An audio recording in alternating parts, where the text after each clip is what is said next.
noches. Bienvenidos a la Biblia y un café, los que nos acompañan por vez primera o quizás nos acompañaban de manera virtual, ¿verdad? Saludo por Instagram a los hermanos que están con nosotros. La Biblia y un café se reúne una vez al mes aquí en Cup of Heaven y estudiamos la Biblia, ¿verdad? Pidan su café para que sea la Biblia y un café. Mi nombre es Omar Arbaje, yo soy médico, bioeticista y también pude estudiar la teología y la filosofía a su santa orden, el director del ministerio al amparo del Altísimo. Y según el cronograma, hoy veremos la infancia y el bautismo del Señor Jesús. Mateo capítulo 1 y capítulo 2 y Lucas capítulo 1 y capítulo 2. Qué oportuno, ¿verdad? El tiempo de Navidad se acerca, justamente hoy también las lecturas, y que uno pueda estudiarlo adecuadamente. Lo primero que vamos a decir es esta breve nota doctrinal del Catecismo de la Iglesia Católica. El Catecismo en el numeral 129 dice: los cristianos leen el Antiguo Testamento a la luz de Cristo muerto y resucitado. Miren que estamos leyendo el Nuevo, pero para leer el Antiguo tiene que ser a la luz de Cristo muerto y resucitado. Esta lectura tipológica manifiesta el contenido inagotable del Antiguo Testamento. Por otra parte, el Nuevo Testamento exige ser leído también a la luz del Antiguo Testamento. Según un viejo adagio, el Nuevo Testamento está escondido en el Antiguo, mientras que el Antiguo se hace manifiesto en el Nuevo. Como lo dice San Agustín, novum in vetere latet et in novo vetus patet. Es decir, en el Nuevo Testamento, el viejo o antiguo está latente y en el nuevo, el antiguo está patente. ¿Por qué esto es importante? Porque el Nuevo Testamento es sencillamente la plenitud de lo que se esperó durante miles de años. Y nada del Antiguo Testamento es un fin en sí mismo, sino que prepara para lo del Nuevo. Y a propósito de las dos lecturas que teníamos asignadas para hoy, estas dos cosas hay que recordar. El Evangelio según San Mateo está escrito para judíos que se convirtieron al cristianismo. Es decir, cristianos que vienen del judaísmo. Y por eso trata de demostrar constantemente que el Señor Jesús es el prometido por los profetas. Si yo vengo del judaísmo al cristianismo, yo creeré en Cristo en la medida en la que Cristo cumpla las profecías. Ahora, San Lucas, no. San Lucas fue escrito para paganos, es decir, cristianos que venían de la gentilidad, del imperio griego, del imperio romano, y por lo tanto no hay que demostrarles las profecías, sino que lo que hay que hacer es demostrarle que la pobreza es camino de santidad y que el mensaje es para todos los hombres. Por lo tanto, aunque lo que leímos, Mateo y Lucas, el Evangelio de la infancia se llama, cada uno cuenta algo distinto, no quiere decir que uno está equivocado y el otro es correcto, sino que cuentan dos perspectivas de lo mismo, y ya lo vamos a ver a continuación. En el pesebre, nosotros ponemos al niño Jesús con María y José, con dos animales, ¿verdad? El buey y el burro, que el Evangelio nunca dice que estaba el buey y el burro ahí. Asumimos lo del burro porque fueron montados en burro a Belén. Asumimos lo del buey porque era un lugar donde había pesebre, ¿verdad? Donde comen los animales. De todos modos, la realidad es mucho más profunda cuando nos vamos a las profecías de Isaías, que dice una de las profecías que cuando el Mesías venga, el buey y el burro le darán calor. Y eso es lo que nosotros vemos en el pesebre. Igual en el pesebre juntamos los pastores y los reyes. Los pastores y los reyes. Y vamos a ver a continuación que aunque estén juntos en el pesebre, no van juntos en el pesebre. Esta es la línea de tiempo más o menos que debemos entender. El Señor Jesús nace en Belén, obviamente, y llegan los pastores a visitar al Señor Jesús. Porque a los pastores, los ángeles le dicen, les anuncio una gran noticia, la ciudad de David, etc. Llegan los pastores que estaban dando de comer a sus ovejitas y se les anuncia. Pero no pudo haber sido en diciembre entonces, porque eran ovejas, entonces haría mucho frío y la nieve, no hay nieve allá. Hace frío, pero un frío de probablemente 15 grados centígrados, no un frío abismal, y por lo tanto sí se sacaban a pasear los animales. Ahora, las ovejas en Belén no son cualquier tipo de oveja.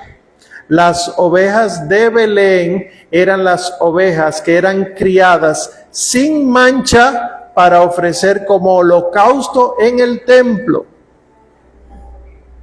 Por lo tanto, esas ovejitas eran seleccionadas y cuidadas. Si alguna tenía algún tipo de enfermedad, se les envolvía en pañales y les acostaba en el pesebre. Y miren lo que está diciendo los ángeles. Vayan y verán a un niño envuelto en pañales acostado en el pesebre.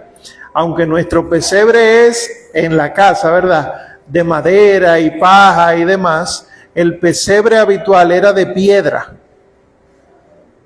Y por lo tanto, ahí era que se acostaba esa ovejita. Imagínense que los pastores que crían ovejas para el sacrificio y saben lo que es, llegan y ven a un niño envuelto como si fuera para el sacrificio. No sé si se han preguntado por qué insiste tanto el evangelio en decir un niño envuelto en pañales y por qué no un niño y punto. Da igual lo que tenga puesto, es el niño lo importante. No, la Sagrada Escritura no dice nada de casualidad, nada está puesto de más. Siempre hay que leer poco a poco. No sé si les he comentado que para hacer un doctorado en Biblia, o sea, ser experto en Biblia, después de tú estudiar los 4 años de teología en el seminario, te toca estudiar 4 años más, y tu tesis durante todo ese periodo es sobre una perícopa, unos cuantos versículos, que tú tienes que hacer un trabajo de 100 páginas, de unos poquitos versículos, porque hay de sobra para entender la Sagrada Escritura. Miren eso entonces, los pastores visitan al Señor Jesús, al niño Jesús, y luego de eso entonces es que el Señor Jesús es presentado en el templo. ¿Qué hay los magos? Ya vamos allá. El niño era circuncidado a los 8 días de nacido. Si celebramos el 25 de diciembre su nacimiento, ¿cuándo cae la circuncisión? El 1 de enero. Mucha gente se burla de que los católicos celebramos la circuncisión de Jesús el 1 de enero y además Santa María, Madre de Dios. ¿Cómo tú celebras la circuncisión de alguien? ¿Tú te estás volviendo loco? La primera vez que la sangre redentora cayó en la tierra fue con la circuncisión. Y luego entonces tenía que ser presentado en el templo a los 40 días de haber nacido. Eso es el 2 de febrero. Y por eso el 2 de febrero se celebra el Día de la Candelaria, porque la celebración se hacía con velas, con candelas, o también conocido el Día de la Purificación de la Virgen, o el Día de la Presentación del Señor Jesús en el templo. Esa era la idea.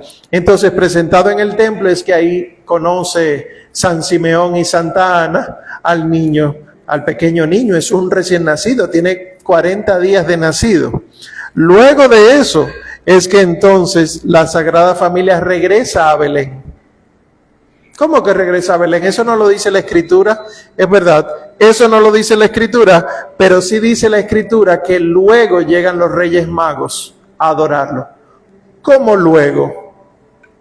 Cuando nos vamos a leer el texto original en griego, cuando uno lee el Evangelio según San Mateo en griego, donde dice el niño envuelto en pañales, la palabra que utiliza no es la misma del Evangelio según San Mateo, que dice, lo primero que dije es Lucas, y lo que dice San Mateo, que es el niño y su madre. La palabra que utiliza para decir el niño, en el niño y su madre, en Mateo es brefón, que es lo que significa recién nacido. Perdón, en Lucas, que es lo que significa recién nacido. Y la palabra que utiliza para decir el niño envuelto en pañales de los Reyes Magos es paidón o paidión, que significa niño pequeño. De ahí viene pediatría. Entonces, si se fijan, solo con la palabra griega se nos dice que el niño Jesús ya era más grande cuando llegan los magos. ¿Qué tan grande? Bueno, no sabemos qué tanto específicamente, pero Herodes le dice a los magos, vayan y averigüen bien dónde y qué tiempo le tomó nacer y luego me avisan. Y como ellos averiguaron bien, y Herodes tomó la decisión de matar a los niños menores de 2 años, quiere decir que el niño Jesús tenía al menos 1 añito cuando llegaron los magos, que no es el mismo recién nacido. Aunque esté en el pesebre junto en mi casa, sepan que esa unión que se hizo, la hizo San Francisco de Asís. El primer pesebre del mundo la hizo San Francisco de Asís en el siglo XIII. Y desde entonces tenemos pesebres y juntamos todos los elementos del Evangelio de la Infancia en un solo sitio. Pero si ponemos a los pastores junto al niño Jesús recién nacido en el pesebre en la casa, los Reyes Magos deberían estar en la calle caminando todavía hacia adentro de la casa, porque les falta tiempo. Además, vayan a leer en el Evangelio según San Lucas, vamos a ver si podemos nosotros encontrarlo. Lucas 2, ¿verdad? Que es el nacimiento.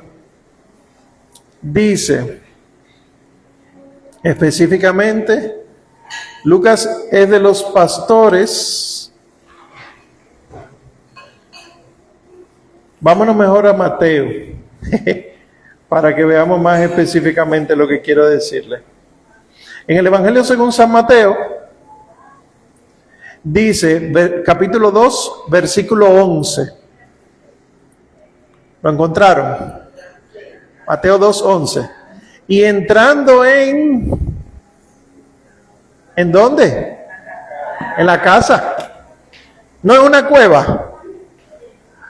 No que ellos estaban en otro sitio porque no había lugar en la posada. Así es. Pero fíjate algo que tú has leído 200,000 veces en toda tu vida, Yulisa, y no nos habíamos dado cuenta. Sí. Entonces, si seguimos aquí en la diapositiva, primero los pastores, luego llevan a presentar al niño en el templo, luego regresan a Belén y se alojan en una casa después de pasada la locura del censo. Recuerden que había ido por un censo y por eso no encontraban lugar en la posada. No era que la gente era mala, era que no había espacio. Y tuvieron que alojarse donde se alojaron. Pasa el tiempo, entonces en la casa encima aparece una estrella que guía desde oriente a los magos. ¿Desde dónde vienen los magos? Según la tradición, no sé si saben, cuando los musulmanes, los persas, invadieron Tierra Santa en la Edad Media, destruyeron todas las iglesias menos la iglesia de la Natividad. Porque en la iglesia de la Natividad descubrieron pintada en la pared 3 hombres llevando regalos que tenían la vestimenta de los persas. Esos son los Reyes Magos. Fue la única iglesia que no destruyeron. Entonces se cree que los sabios de Oriente venían de Persia y de Babilonia. Si hacemos el recorrido en aquella época, siglo I, de Persia hasta Belén, toma aproximadamente 1 año el camino. Desde que apareció la estrella, 1 año de camino, ellos llegan y desaparece la estrella y ellos pueden ver al niño y le ofrecen el oro, el incienso y la mirra. Luego, entonces, el ángel le advierte a San José en sueños, toma al niño y a su madre y vete para Egipto. Y de ahí entonces, saliendo de Egipto, es que Herodes se entera y manda a matar a todos los niños menores de 2 años. Esa es la fiesta de los santos inocentes, ¿verdad? Los santos mártires inocentes. Y por último, entonces, la Sagrada Familia vive en Egipto. Cuando regresa de Egipto, el niño ya era más grandecito. ¿Qué edad tenía el niño? No sabemos. Pero sí sabemos que probablemente el niño tenía entre 5 y 7 añitos. Porque luego de eso, o quizá un poquito más, luego de eso, a San José no le quedaría mucho más tiempo de vida aquí en la tierra. Él moriría pronto. Y el niño Jesús tenía ya que estar grandecito para poder atender su casa. Algunos dicen que San José muere ya cuando el joven Jesús tenía cerca de 18 años. ¿Cuál era la idea de que San José muriera tan pronto? Para que cuando la gente escuchara a Jesús decir, mi Padre, no entendiera a José, sino el Padre Dios. Por lo tanto, el rol de San José acababa pronto. Esta es más o menos la línea de tiempo que nosotros deberíamos sacar de la lectura de los 2 evangelios, Lucas y Mateo. ¿Cuáles son las grandes diferencias? Se las puse aquí en una tabla, ustedes la leyeron, pero por si acaso alguien no se dio cuenta, San Mateo está más centrado en San José. Es hablar a José. Constantemente se le dice a José algo. El Evangelio según San Lucas se centra más en la Virgen María, que la Anunciación, que la Visitación, que el Magnificat, etc. La genealogía, si se fijaron, de Mateo es distinta de la de Lucas. La genealogía de San Mateo empieza con Abraham y termina con José. Y la de San Lucas empieza con Jesús y llega hasta Adán. Está invertido y los puntos de partida son distintos. ¿Cuál era la intención? Recuerden, San Mateo hablar a judíos recién convertidos. Por lo tanto, yo a un judío no tengo que hablarle de Adán, porque Adán es padre de todos. Yo tengo que hablarle de Abraham, de Isaac, de Jacob, el padre de Israel. Y no así entonces con San Lucas, que tiene que hablar de que todos los hombres vienen de Dios. Por lo tanto, en Mateo, el Señor Jesús es heredero de David. ¿Cómo yo lo sé? Por la genealogía, que me dice 14 generaciones hasta aquí, 14 hasta aquí, 14 hasta acá. Ya lo vamos a ver qué significa el 14. Igual la anunciación. Uno por anunciación entiende la que recibió la Virgen María. Pero en los evangelios de la infancia hay varias anunciaciones. Está la anunciación que le hace el ángel a Zacarías. La anunciación que le hace la Virgen María. La anunciación que se le hace a San José en los sueños varias veces. Porque son anuncios que vienen del cielo. Pues a San José fue en San Mateo y a San Lucas, y a la Virgen María fue en San Lucas. Si se fijan, uno asume que llegan a Belén por el Evangelio según San Lucas. Pero realmente San Mateo no menciona nada de Belén. Menciona a Nazaret y luego dice, y se fueron para Egipto. O sea que San Mateo está saltando una parte. Es obvio que San Lucas entonces complementa. El complemento que hace San Lucas es bien específico porque dice que era el emperador tal, que era el rey tal, que era el coordinador tal. Lucas es bien específico porque es muy investigador. Los primeros que visitan son magos en Mateo, son pastores en San Lucas, y la matanza de los inocentes y la huida de Egipto está en San Mateo. Sin embargo, la circuncisión, la presentación en el templo y el niño perdido y hallado a los 12 años de edad es Lucas. Entonces yo no puedo pretender conocer a Jesús solo con Mateo. Tengo que tener Mateo y Lucas necesariamente acompañándome. ¿Y cuáles son las similitudes? Bueno, aquí otra diferencia, el uso del Antiguo Testamento. Para San Mateo constantemente es para que se cumpliera lo que dijo el profeta. Los que tienen algunas ediciones bíblicas que resalta lo que dice el profeta, llama la atención de una vez, porque es una cita, o sea, es textual, para que se cumpliera lo que dijo el profeta, 2 puntos, y te pone la cita del profeta. Y lo hace varias veces, eso lo hace San Mateo. Sin embargo, en San Lucas son alabanzas que hacen referencia a los salmos. El Benedictus de Zacarías, el Nunc Dimittis de Simeón y el Magnificat de la Virgen María, los 3 se parecen a uno que otro salmo del Antiguo Testamento. Entonces San Lucas quiere demostrar, sí, el Antiguo Testamento se cumple, pero lo espiritual. San Mateo lo que quiere demostrar es la profecía. Las similitudes, esas que les pongo ahí. En Mateo y en Lucas fue por obra del Espíritu Santo y siendo la Virgen María virgen. En los 2.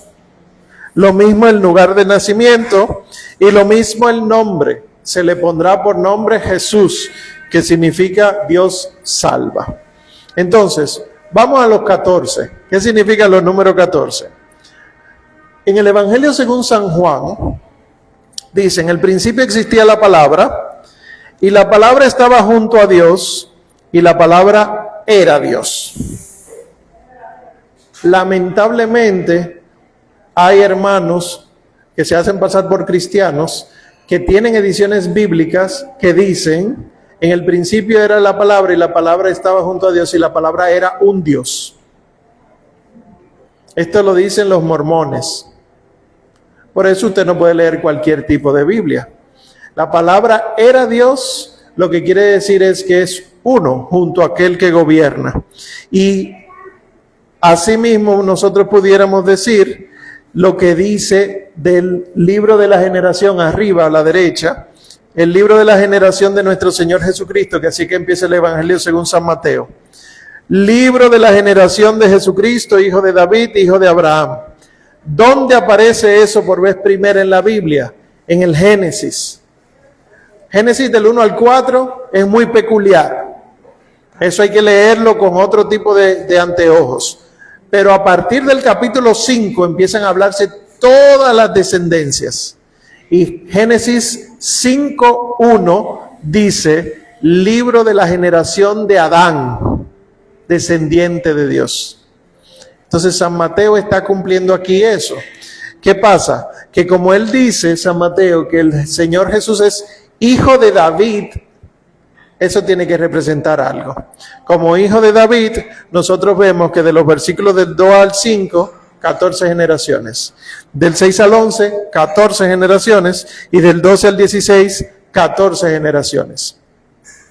El 7 es sinónimo de perfección. 2 veces 7 quiere decir que es perfección humana, porque la perfección divina sería 3 veces 7. 2 veces sería perfección humana. Y entonces dice que si la perfección humana, 14, es 14, 3 veces 14 es divino. ¿Qué es lo que está diciendo? El hebreo antiguo, el hebreo de la Biblia, no tenía vocales. Era consonántico. Y el nombre de David se escribía D-V-D. Y a cada letra le correspondía un número. A la D le correspondía el 4 y a la V le correspondía el 6. 4 más 6 más 4, 14. Lo que está diciendo San Mateo de que de aquí a aquí 14 generaciones, 14 y 14, es que este es verdaderamente el hijo de David. Más que Salomón. Y eso que yo acabo de decir, lo dice el mismo Señor Jesús. Aquí hay uno más que es más grande que Jonás. Aquí que hay uno que ojalá Abraham querer haber visto este día, y ustedes lo están viendo. Él está diciendo que él es más grande que Abraham, más grande que los profetas, y aquí está diciendo que él es el hijo verdadero de David. ¿Por qué tenía que ser hijo de David? ¿Por qué no podía ser hijo de cualquiera? Porque de David es el reinado. Con el rey David, no sé si se acuerdan de la historia del rey David, no se buscaba uno fuerte que gobernara, sino uno hermoso que gobernara. ¿Se acuerdan de esa historia? De que fue el profeta buscando, no, ninguno de estos, el Espíritu me dice que ninguno de estos. Ah, bueno, yo tengo el chiquito allá pastoreando, tráemelo. Ah, pero ese es hermoso, ese es. ¿Cómo se dice hermoso en griego? Kallos o kalé. ¿Cómo se traduce pastor hermoso? Buen pastor. El mismo Señor Jesús dice de sí, ego eimi kalé poimané. Yo soy el hermoso pastor. O sea, David, porque él era hermoso pastor. Y hermoso al español se traduce como bueno, perfecto. Entonces, si ustedes se fijan, tenía que ser del reinado de David.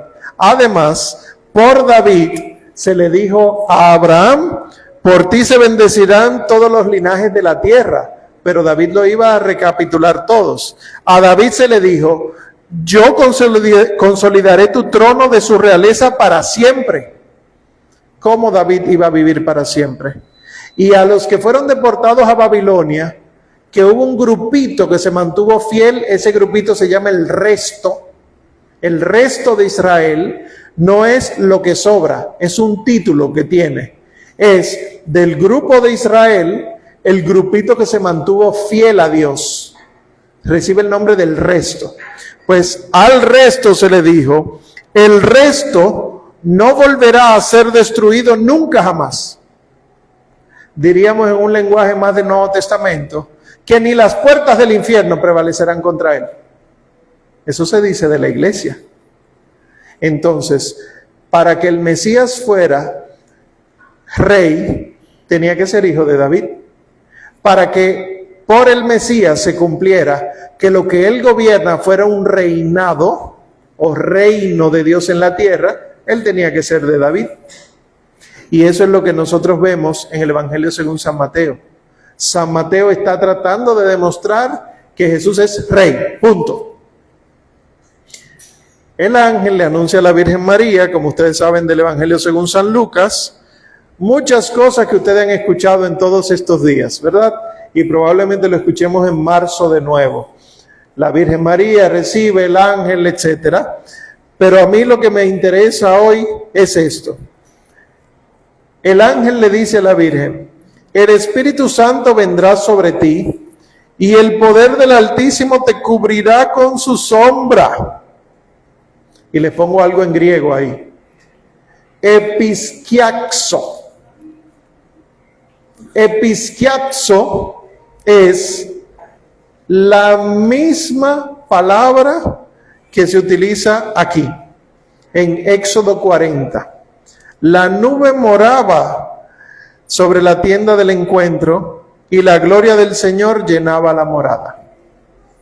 Cuando en la tienda en el desierto Dios se iba a hacer presente, bajaba una nube.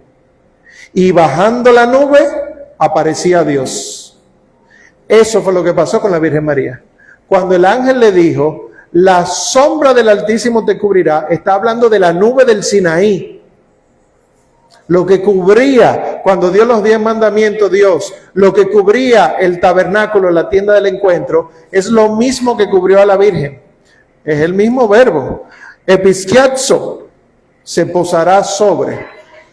Y no sé si recuerdan, leyendo el libro de Judith, de Judith, que el que luego sería marido de ella, de Ruth, el que luego sería marido de ella, él la cubre con su capa y el verbo es el mismo. Y él así es que dice, tú eres mi esposa. Entonces esto es un desposorio. Cuando eso ocurra, serás esposa.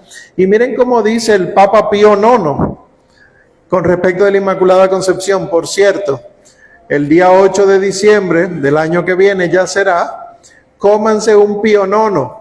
Un Pío IX en este país se conoce como brazo de gitano. Fue un dulce que se inventó en honor al Papa Pío IX por haber declarado el dogma de la Inmaculada Concepción. Entonces hay una tradición en España que consiste en comerse en honor a la Virgen un pionono, que es un bizcocho envuelto de una crema muy rica. Bueno, pues el Papa Pío IX en la bula Ineffabilis Deus dice: la bienaventurada Virgen María fue presentada inmune de toda mancha de pecado original en el primer instante de su concepción por singular gracia y privilegio de Dios omnipotente, en atención a los méritos de Jesucristo, Salvador del género humano. Es decir, tenía que ser lo más perfecta posible la tienda donde iba a bajar Dios. O poniéndolo un poquito más para acá, tenía que ser lo más perfecta posible el arca donde iba a estar Dios. Llega un momento, yo no sé si ustedes recuerdan, que iban trasladando el arca hacia Jerusalén y casi se cae. Y hubo uno que dijo: no, cuidado, que se va a caer. Y quiso atajarla, agarrarla para que no se cayera, y automáticamente murió. Qué desgraciado es Dios. No. Si el arca es pura y solamente podía ser tocada por los sacerdotes, había mandado Dios, aunque tú querías hacer algo bueno, no estabas haciendo lo bueno, porque estabas tocando lo que no te tocaba tocar. Entonces, seguimos aquí. Aquí lo vemos. En ese traslado del arca, la idea era llevarla a Jerusalén. Pero la situación no era tan fácil y el arca tuvo que quedarse un tiempo en una casa primero. Vayamos a buscar ese texto. Segunda de Samuel 6, del 1 al 17. Segunda de Samuel 6, del 1 al 17. Oigan lo que dice. Si se leyeron la visitación, ¿verdad? Que la leímos para el momento de hoy. Oigan cómo dice. David reunió de nuevo a lo más selecto de Israel, 30,000 hombres. Se levantó y se dirigió con todo su ejército hacia Baalá de Judá para traer desde allí el arca de Dios, que llevaba sobre sí el nombre del Señor de los ejércitos, que se sienta sobre los querubines. Cargaron el arca de Dios sobre una carreta nueva y la sacaron de la casa de Abinadab, que está en la colina. Uzá y Ahió, hijos de Abinadab, conducían la carreta. Uzá caminaba al lado del arca y Ahió iba delante de ella. David y todo Israel iban bailando delante del Señor con todo su entusiasmo, cantando con cítaras y arpas, con panderos, sistros y címbalos. Al llegar a la era de Nacón, Uzá extendió su mano hacia el arca de Dios para sujetarla, porque los bueyes parecían volcarla. Pero la ira del Señor se encendió contra Uzá. Dios le hirió por su atrevimiento, oigan cómo lo dice, y murió allí mismo junto al arca. David se entristeció porque el Señor había herido de muerte a Uzá, y así aquel lugar se llamó hasta hoy Pérez Uzá. Aquel día David temió al Señor y se dijo: ¿cómo va a entrar en mi casa el arca del Señor? ¿Se acuerdan de eso que lo leímos, verdad? ¿Cómo va a entrar en mi casa el arca del Señor? Y no quiso llevar el arca del Señor a su casa, a la ciudad de David, sino que la hizo llevar a la casa de Obededom de Gat. El arca del Señor permaneció en casa de Obededom de Gat durante 3 meses. Y bendijo el Señor a Obededom y a toda su casa. Comunicaron al rey lo sucedido. El Señor ha bendecido a Obededom y todo lo suyo por causa del arca de Dios. Fue entonces David y trasladó con alegría el arca de Dios desde la casa de Obededom hasta la ciudad de David. Cuando los que llevaban el arca del Señor avanzaban 6 pasos, se ofrecía en sacrificio un buey y un carnero cebado. David iba ceñido con el efod de lino y danzaba con todas sus fuerzas ante el Señor. David y toda la casa de Israel trasladaban el arca del Señor entre gritos de júbilo y sonar de trompetas. Lo dejamos hasta ahí. Entonces, miren el paralelismo. No sé si lo pueden ver desde ahí. David se levantó y partió. que es lo mismo que dice de la Virgen María, se puso de pie y fue a casa de su prima. David dice, ¿de dónde a mí que el arca de mi Dios vaya a mi casa? Este está fácil. Eso es lo mismo que dice Santa Isabel cuando recibe a la Virgen María. ¿De dónde a mí que venga a visitarme la madre de mi Señor? También el rey David estaba bailando de gozo con júbilo, que fue lo que le pasó a Juan el Bautista en el vientre cuando la Virgen saludó. ¿Cómo saluda la Virgen? Como cualquier judía de la época. Shalom. Shalom lach, que es la paz sea contigo. ¿Y qué pasó? Que la paz se hizo con ella. Porque si ella dijo, hágase en mí según tu palabra, y se hizo la palabra en ella, cuando ella dijo, la paz sea contigo, la paz fue con ella. Miren la fuerza que tiene el no tener pecado alguno, que esa es la gracia de la Santísima Virgen María. Y por último, la lectura de Samuel dice que el arca estuvo en casa de Obededón de Gat 3 meses, y así es que acaba el relato de la visitación. María permaneció con ellos unos 3 meses. Esta conjetura que estamos haciendo no es de ahora. Los padres de la iglesia, siglo I, siglo II, siglo III, siglo IV, lo interpretaron así. María es el arca, porque si en el arca va la tabla de la ley, si en el arca va el maná del desierto, si en el arca va la vara de Aarón que floreció, en María va no la tabla de la ley, el legislador. En María va no el maná del desierto, sino el pan de los ángeles que se convierte en pan de los hombres, la Eucaristía. Y en María va no la vara de Aarón, el sacerdote, sino el sacerdote mismo, que es Cristo, sumo y eterno sacerdote. Pues luego vemos que la Santísima Virgen María da a luz. Y leemos esto, ¿verdad? Había en la misma comarca unos pastores que dormían al raso y vigilaban por turno durante la noche su rebaño. Se les presentó el ángel del Señor y la gloria del Señor los envolvió en su luz. Y se llenaron de temor. El ángel les dijo, no temáis, pues os anuncio una gran alegría que lo será para todo el pueblo. Os ha nacido hoy en la ciudad de David un Salvador, que es el Cristo, el Señor. Y esto os servirá de señal. Encontraréis a un niño envuelto en pañales y acostado en un pesebre. Ya comentamos anteriormente lo de los pañales y el pesebre, pero me interesa esto. ¿Por qué se dan estos 3 títulos? Y lo escuchamos en la misa de Navidad. Les anuncio una gran alegría. En la ciudad de David le ha nacido un Salvador, el Mesías, el Señor. Las 3 cosas. ¿El Salvador de qué? De la esclavitud del pecado. Tiene que ser Salvador, pero no solo Salvador, porque Él no vino solo a redimirnos del pecado, sino también a apuntarnos el camino. Por eso también dice que es el Cristo o el Mesías, es decir, el ungido de David. Solamente se ungía en el Antiguo Testamento a los profetas, a los sacerdotes y a los reyes. Y por eso, por el bautismo, nosotros somos profetas, sacerdotes y reyes, porque somos ungidos. Y tercero, tenía que ser el Señor. Esto es impresionante, porque lo dicen los ángeles. Y esto fue lo que no le gustó a los judíos, que Jesús dijera de sí mismo que Él es Dios e Hijo de Dios. Sin embargo, aquí vemos que los ángeles lo dicen. Tiene que ser uno que rija junto a Dios. Pues nace el Señor Jesús, que es nuestra luz, y cómo sale de María sin hacerle daño y manteniendo ella su virginidad, como lo dijimos en una clase anterior, así como entró, así salió, por obra del Espíritu Santo. Como la luz atraviesa el cristal llegando al otro lado sin romper el cristal, así nace Cristo, que es nuestra luz. Y la adoración de los santos reyes en Mateo.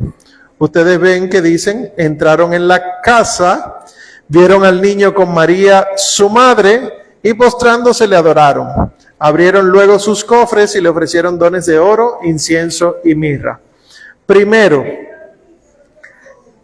aunque está José, nunca se dice el niño en función de José, ni la Virgen en función de José. Van a ver al niño con su mamá. No dice, van a ver al niño con su papá, ni tampoco a la esposa del papá. Es el niño y su madre. Y en ese orden, no a la madre y el niño. Siempre es, y ustedes y yo lo decimos, Jesús, María y José. En ese orden. Uno no dice José, María y Jesús. Jesús, María y José. En ese orden. Y ahí está en la Biblia. El niño y su madre. Y lo otro es verdad que los santos reyes, en ningún lugar dice que son tres, en ningún lugar de la Biblia dice que son tres. Uno asocia a los tres por dos razones. La tradición que nos lo dice, es decir, hay historias fuera de la Biblia que nos dicen que son tres, y también por los tres regalos que llevaron. El oro, incienso y mirra. Pero que oro, incienso y mirra, aunque uno, ¿verdad?, normalmente los traduce como el oro para los reyes, el incienso para el sacerdote y la mirra para el que va a morir o para el profeta, también tiene otro significado. Por ejemplo, aquí le pongo del texto de Isaías 9, dice: un sinfín de camellos te cubrirá, jóvenes dromedarios de Madián y de Efá. Todos ellos de Salvá vienen portadores de oro e incienso y pregonando alabanzas al Señor. Y de la mirra, entonces nosotros encontramos en Éxodo 30, toma tú mirra pura. Ese será el óleo para la unción sagrada. Con él ungirás la tienda del encuentro y el arca del testimonio. O sea que no es cualquier cosa lo que le están ofreciendo los reyes. Y hago una parte. La gente que cree que el Señor Jesús era un pobre harapiento, que andaba apestoso con una túnica que no la lavaba y deshilachada abajo, son gente que viene de los hippies. Si tú eres hippie, tú crees en ese Jesús. Jesús tenía dinero. Miren ahí que le dieron oro. Jesús, el Señor, tenía manera de sostenerse. Él era el que tenía que mantener la casa. Además de que trabajaba y no tenía apego al dinero, y probablemente lo dieron a los pobres y demás, pero él tenía suficiente dinero como para tener una túnica de sumo sacerdote. Por lo tanto, el Señor Jesús no es un pobre harapiento, como nos lo han querido pintar, sino que es una persona que, siendo 100% hombre, cuida la dignidad del hombre. Bien, y entonces, todos los que mataron, los niños que mató Herodes, dice Mateo 2:13, el ángel del Señor se apareció en sueños a José y le dijo: levántate, toma al niño y a su madre y huye a Egipto. Y estate allí hasta que yo te diga, porque Herodes va a buscar al niño para matarle. Y esa es la gran matanza entonces que hace Herodes de montones de niños inocentes. Son los grandes primeros mártires de la fe cristiana. No el mártir por excelencia, que ese es San Esteban, sino los primeros mártires, los que murieron mártires cuando ya el Señor estaba aquí con nosotros. Los santos inocentes. Y miren cómo lo explica el catecismo. Por favor, oigan esto. La huida a Egipto y la matanza de los inocentes manifiestan la oposición de las tinieblas a la luz. Toda la vida de Cristo estará bajo el signo de la persecución. Los suyos la comparten con él. Su vuelta de Egipto recuerda el Éxodo y presenta a Jesús como el liberador definitivo. ¿Cómo el liberador definitivo? El nuevo y definitivo Moisés.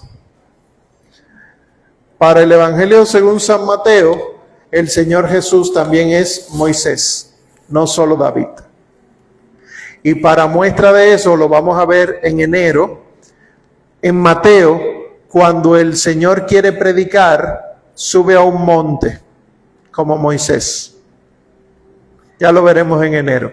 Pero ahora mismo entonces lo que nos interesa ver es que la misma iglesia entiende que el Señor Jesús tenía que ir a vivir a Egipto para que de Egipto llamara a Dios a su Hijo y saliera de Egipto. Quiere decir que todo lo que el pueblo de Israel vivió, tiene que vivirlo él. Y así vemos entonces que él tuvo que vivir en Egipto. Otro paréntesis, ¿qué hizo en Egipto? Estos son los famosos años perdidos y luego también cuando vive en Nazaret. Perdidos entre comillas, porque no están perdidos. La iglesia sabe qué pasó, lo dice la Sagrada Escritura. ¿Qué hizo la Sagrada Familia en Egipto? Cuando ustedes organicen una peregrinación a Egipto, invítenme para explicarles allá cuántas cosas hay.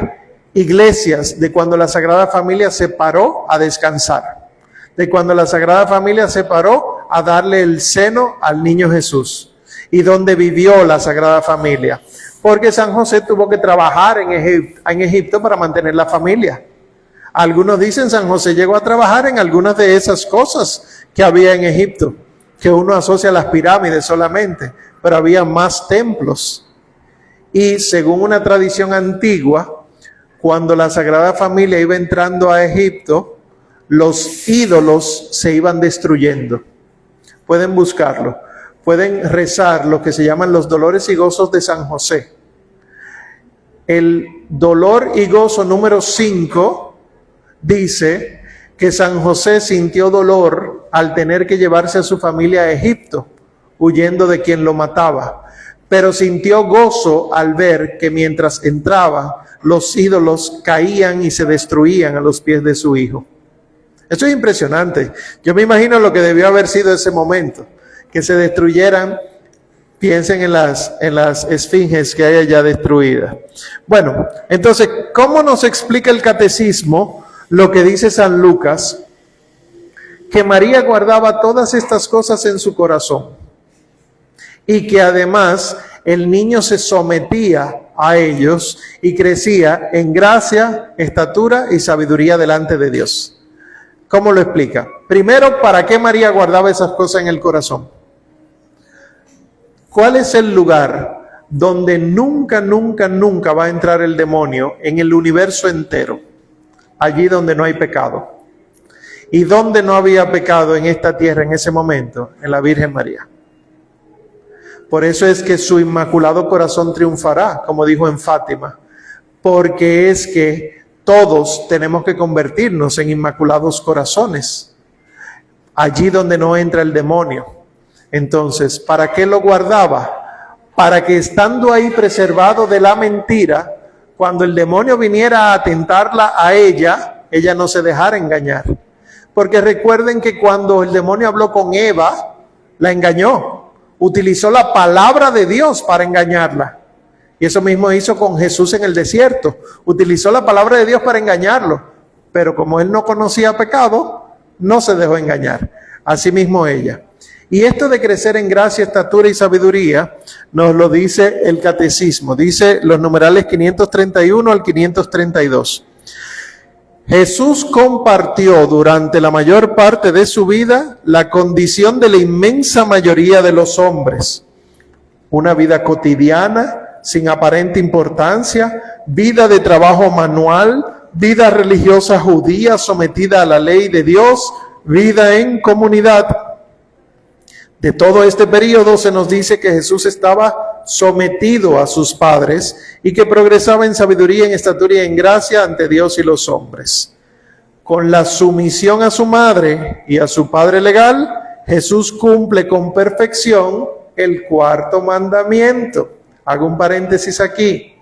Aquellos que creen que el Señor Jesús despreció a su mamá y despreció a su papá y por lo tanto nosotros no tenemos por qué estar rindiéndole honor a María y a José, aquellos creen que Jesús no cumplió el cuarto mandamiento.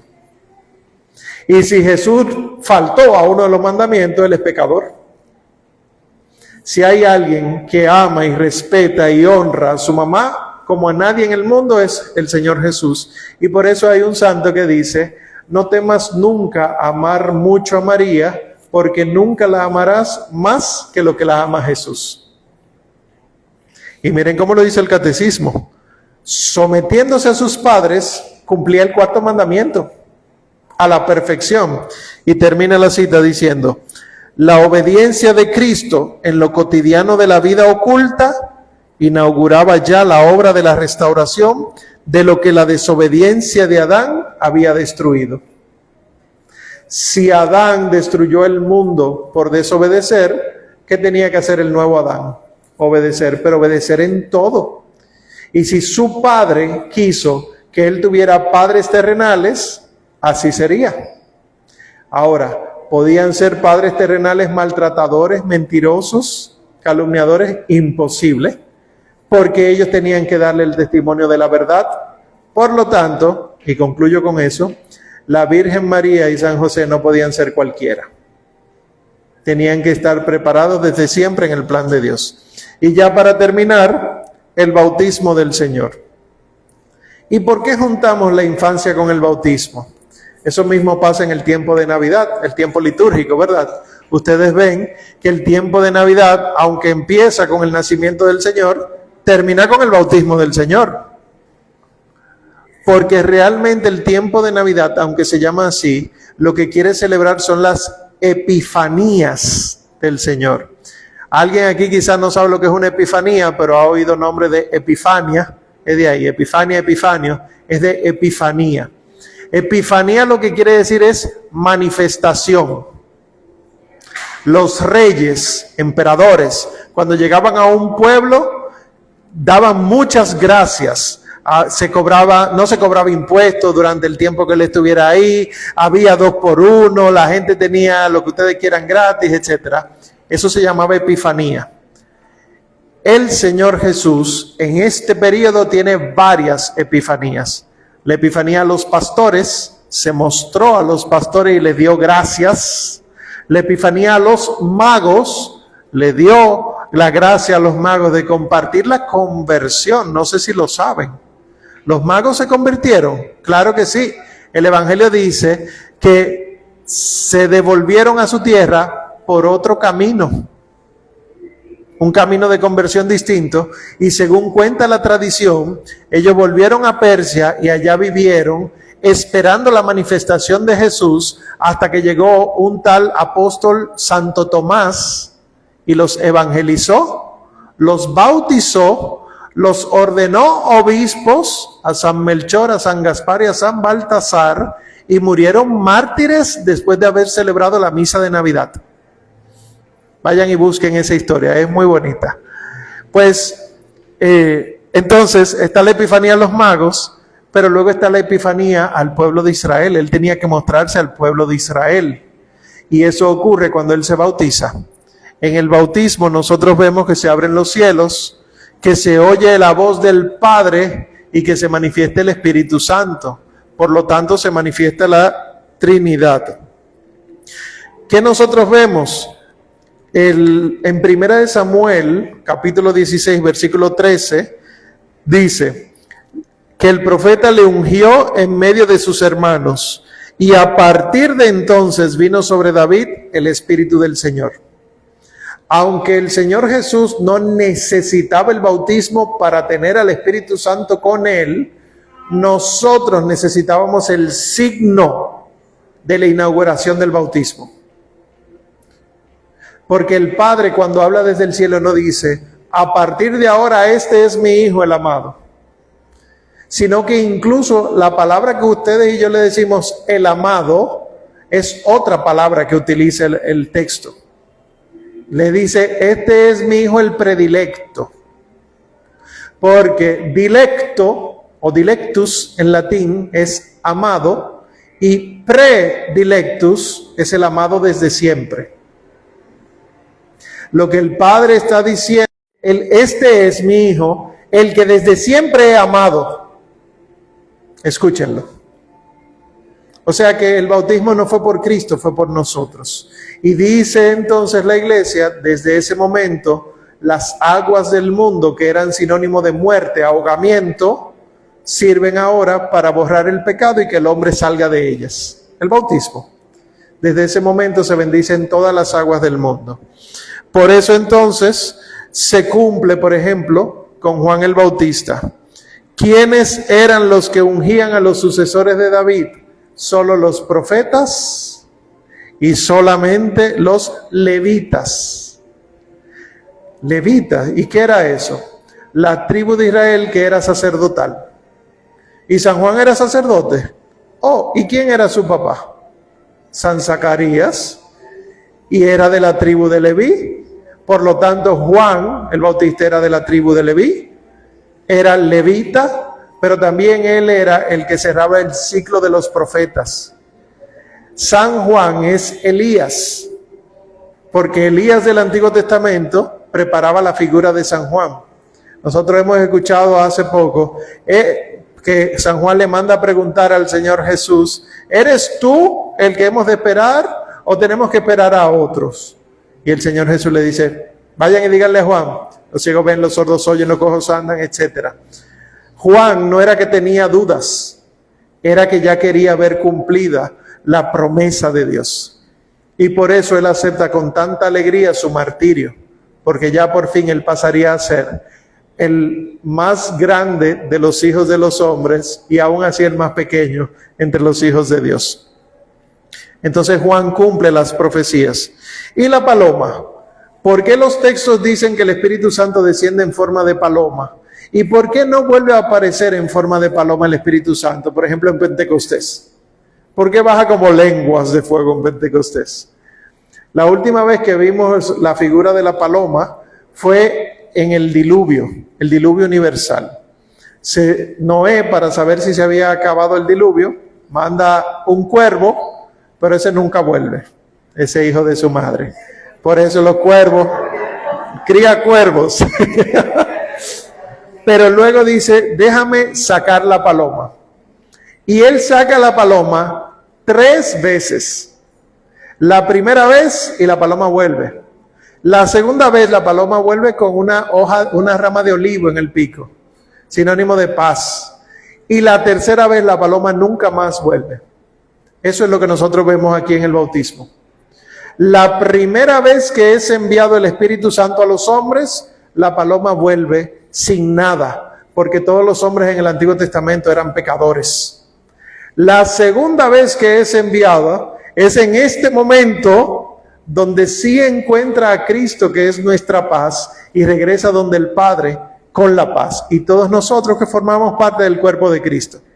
Y la tercera vez será al final de los tiempos, donde ya no volverá, porque todos nos iremos con la paloma hacia el cielo, el Espíritu Santo. Y también que el bautismo haya ocurrido en el Jordán es significativísimo, porque hubo otro Jesús que pasó por el Jordán. Jesús en hebreo se dice Yehoshua y se puede traducir como Josué. Jesús y Josué es lo mismo. Josué está en hebreo, Jesús está en griego. Josué, para poder llevar al pueblo a la tierra prometida, tuvo que cruzar el Jordán. El pueblo tuvo que lavarse otra vez para entrar a la tierra prometida. Y esto es lo que hace el Señor Jesús. Si Él es el Moisés que va a llevar al pueblo a la tierra prometida, es por aquí que se empieza, cruzando el Jordán.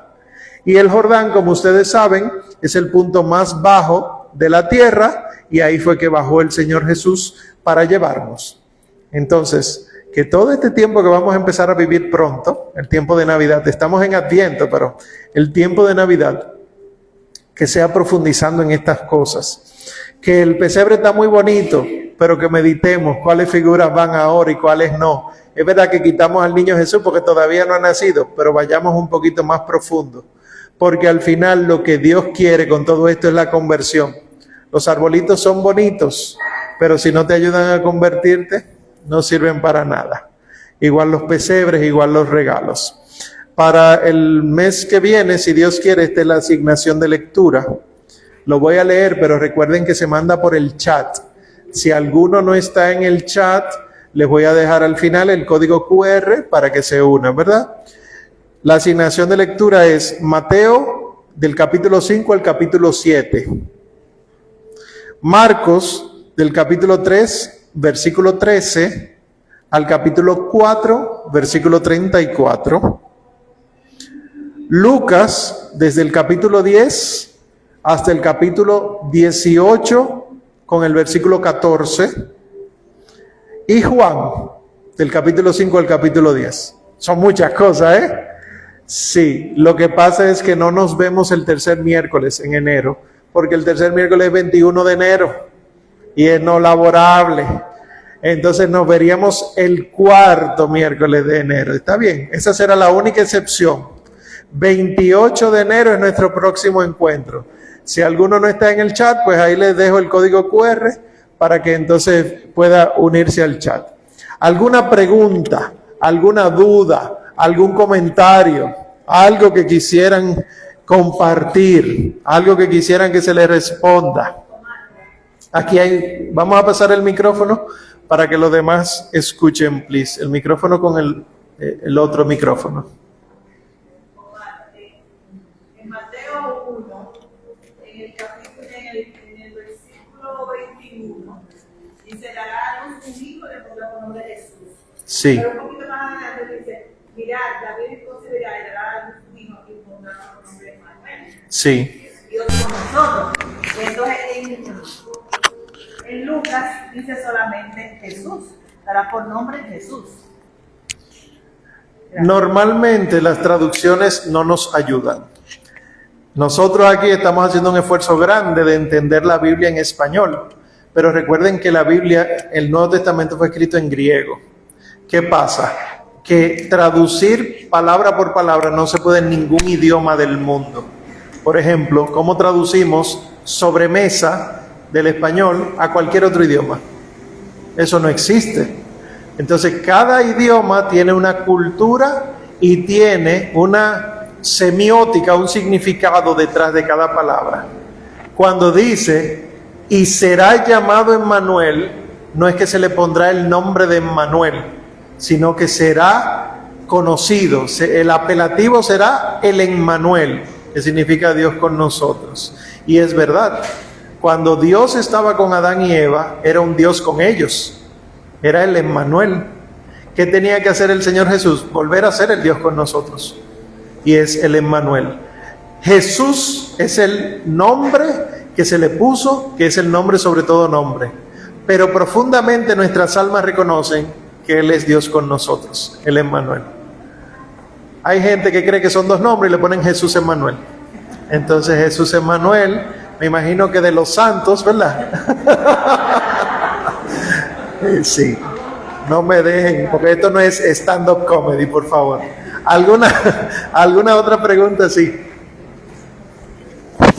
Gracias. Así mismo es. Emmanuel es un cargo. Sí, diríamos que es un cargo, sí. Mencionaste las ovejas en Belén. Muchos eruditos del siglo XX y XXI objetan de que Jesús haya nacido en diciembre. Sí. Porque en diciembre es imposible que los pastores estén con sus ovejas. De repente parece lógico. Pero yo le pregunto a todos, ¿dónde van a meter las ovejas en diciembre o en mayo? En las casas de la gente.